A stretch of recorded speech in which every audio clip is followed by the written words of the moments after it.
Hi, it's Dorothy Guining with Scrapbooking Quebec, and this week I'm joining the Punched Out Thursday collaboration. We share ideas every Thursday on what to do with your punches. So I'm going to put links to Ronnie's, Kathy's, and Krista's channels below, so be sure to check them out because they are really talented.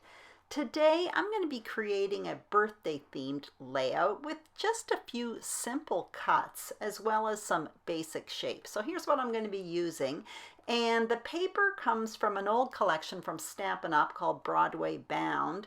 And I also have the coordinating inks, but I also have some punches there. So I'll put links to everything that I'm using. Actually, I'll just list what I'm using in the information box below in case you're interested.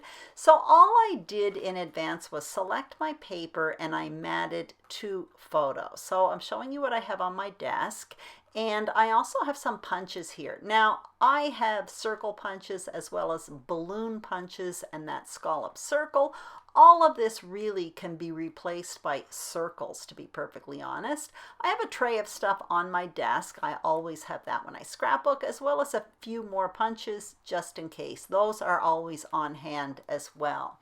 The first thing I'm going to do is prepare my foundation page. So I'm going to cut myself 2 strips of printed paper and I'm going to create kind of a large border on the left hand side of the page. So the measurements you're seeing on the screen are for the visible parts of the border, but I'm cutting them a little bit bigger because you're going to notice I tuck them underneath this white paper. And once I adhere the border down, then I'll trim the white paper so that it will be 12 by 12 with the border.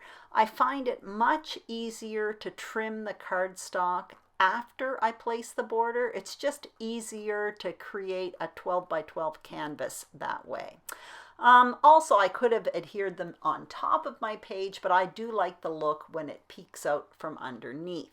Now what I'm going to do before anything else is a bit of stenciling on that white paper. So I have this large polka dot stencil. That one's from Stampin' Up as well. And I have this ink, I think it's called Lemon Lime Twist. It's the same color as in the paper.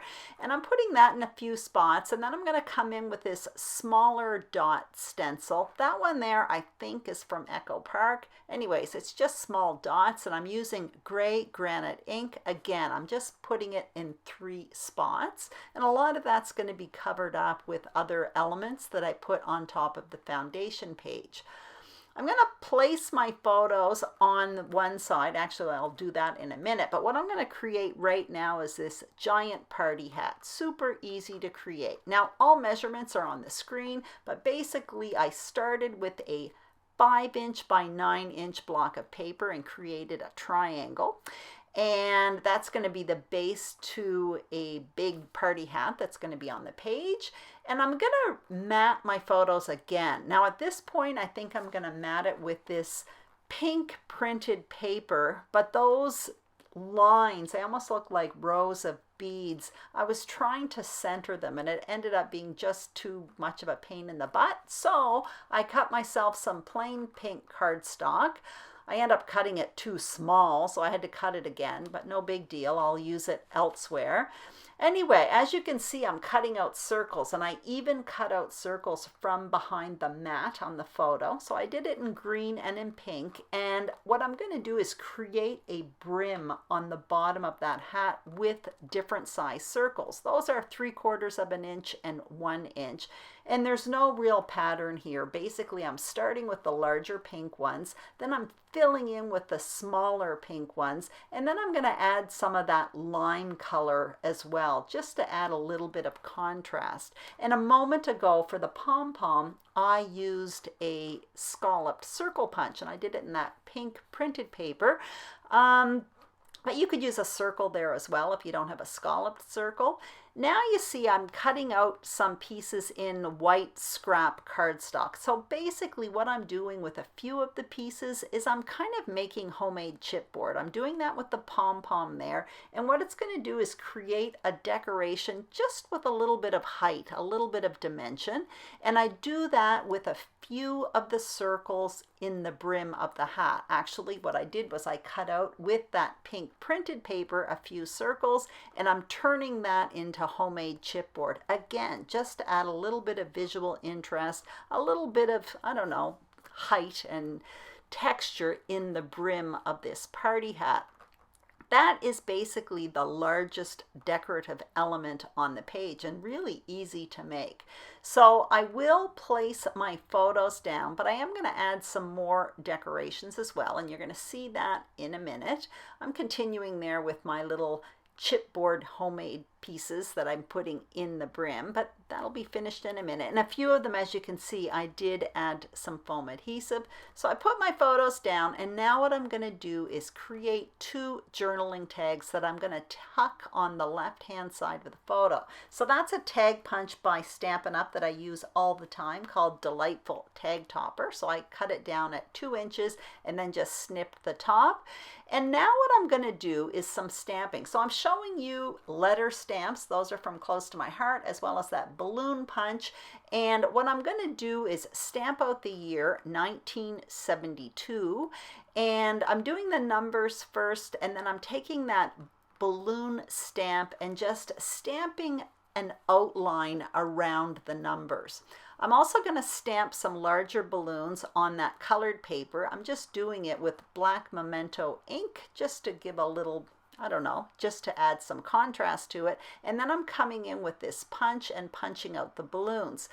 Again, if you don't have a balloon punch, no big deal. You can use a circle punch or an oval punch. Very, very easy. And you can just draw the outline with a black pen. So now what I'm doing is playing around with a few clusters. So I want to create some balloons by the hat on the right and on the left side of the page as well. I also have that twine from Lawn Fawn, so I'm going to add a bit of twine as well.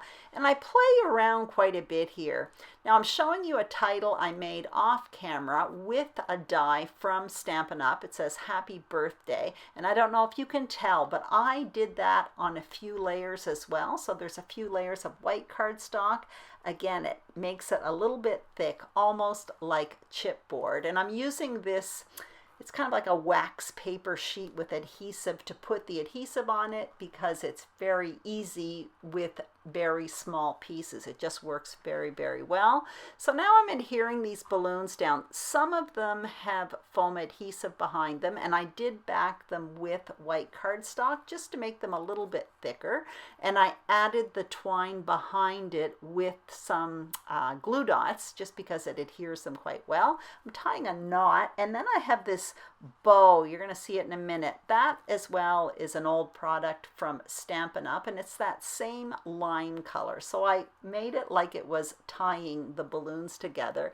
And now I'm working on the left hand side, and I have a bit of trouble with that. So I play around with a few different balloons, and you're going to see in the still photos at the end of this video, the balloons that I'm placing up top there with the strings end up being moved down towards the bottom. Like I said, I just kind of fussed around with this detail a whole lot, and honestly, I don't even know if I like it better than what I'm originally doing here.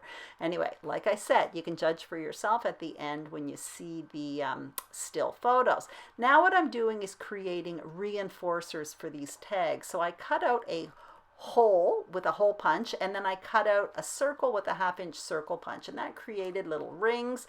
What I did was the strings that were attached to the balloon up top, I removed them, and then I used those strings to create bows for the tags. And now I'm trying to fit in the year 1972. That was my birthday party in 1972. Super, super cool.